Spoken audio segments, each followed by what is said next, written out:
नमस्कार, आप देख रहे हैं न्यूज दुनिया। आज है 24 अगस्त 2025, दिन रविवार। आज की हिंदी तिथि है शुक्ल पक्ष प्रतिपदा और हम लेकर आए हैं आपके लिए मध्य प्रदेश और देश की टॉप बड़ी खबरें एकदम सीधे और सच्चे अंदाज में। चलिए शुरू करते हैं आज की पहली खबर से। उत्तराखंड में चमोली जिले के धराली में शुक्रवार देर रात बादल फट गया है। हादसा रात 1 बजे से 2 बजे के बीच हुआ है।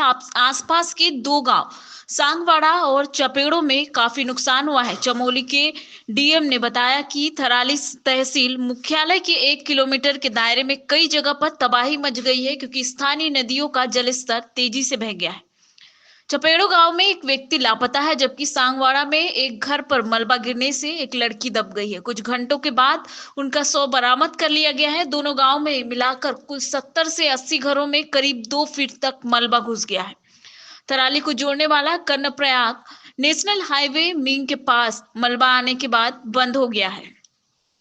उत्तराखंड में पिछले 18 दिनों में बादल फटने की यह दूसरी घटना है। इससे पहले 5 अगस्त को धराली में बादल फटा था, जिसमें 5 लोगों की मौत हुई और 100 से ज्यादा लोग लापता हुए थे।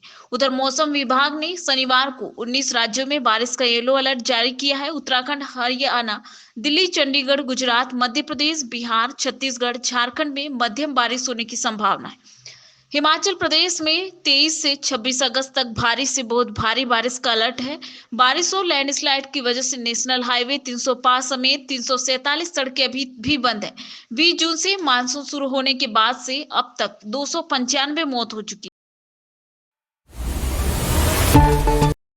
आंध्र प्रदेश के मुख्यमंत्री चंद्रबाबू नायडू भारत के सबसे अमीर मुख्यमंत्री हैं। उनके पास 931 करोड़ रुपए से ज्यादा की संपत्ति है।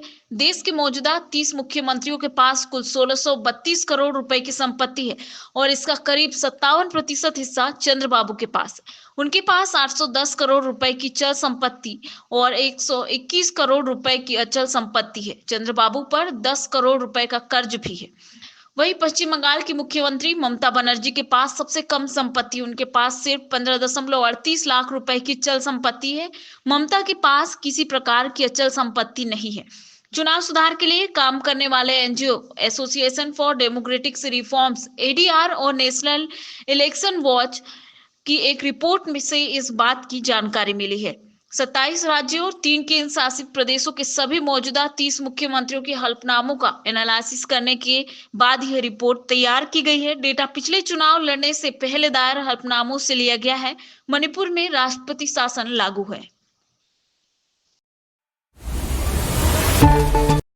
केंद्रीय मंत्री किरण रिजिजू ने शनिवार को कहा कि प्रधानमंत्री नरेंद्र मोदी ने चर्चा के दौरान उस नियम से छूट लेने से इनकार कर दिया था, जिसके तहत अगर पीएम, सीएम या कोई मंत्री किसी गंभीर अपराध में 30 दिन से ज्यादा जेल में रहता है तो उसे पद से हटाना पड़ेगा। रिजिजू ने न्यूज एजेंसी से बातचीत में कहा कि कैबिनेट में सुझाव दिया गया था कि प्रधानमंत्री को इस प्रावधान से बाहर रखा जाए, लेकिन पीएम मोदी ने कहा कि प्रधानमंत्री भी देश का नागरिक है और उन्हें भी कोई विशेष सुविधा सुरक्षा नहीं मिलनी चाहिए। रिजिजू ने आगे कहा कि यह कदम राजनीति में नैतिकता और ईमानदारी की मिसाल पेश करेगा। गृह मंत्री अमित शाह ने 20 अगस्त को लोकसभा और 21 अगस्त को राज्यसभा में गंभीर आरोपों में गिरफ्तार प्रधानमंत्री, मुख्यमंत्री और मंत्रियों को 30 दिन बाद पद से हटाने से जुड़े 3 बिल पेश किए थे। हालांकि विपक्ष के हंगामे के चलते इन्हें संयुक्त संसदीय समिति जेपीसी के पास भेज दिए गए। कर्नाटक से कांग्रेस विधायक केसी वीरेंद्र को प्रवर्तन निदेशालय ईडी ने शनिवार को सिक्किम से गिरफ्तार किया। वीरेंद्र की गिरफ्तारी prevention of money laundering act के तहत हुई है और उन पर अवैध ऑनलाइन और ऑफलाइन सट्टेबाजी का आरोप है।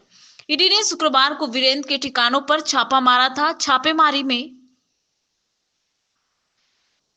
छापेमारी के दौरान जांच एजेंसी को 12 करोड़ रुपए कैश और 6 करोड़ की गोल्ड ज्वेलरी मिली। साथ ही 1 करोड़ की फॉरेन करेंसी भी बरामद की गई है। 4 गाड़ियां भी जब्त की गई है। केसी वीरेंद्र कर्नाटक के चित्रदुर्ग विधानसभा में विधायक है। बताया गया है कि विधायक की गोवा में कसिनो कारोबार में हिस्सेदारी है। वे करीब 5 कसिनो के मालिक है, जिसमें फेमस पपीज कसिनो भी शामिल है।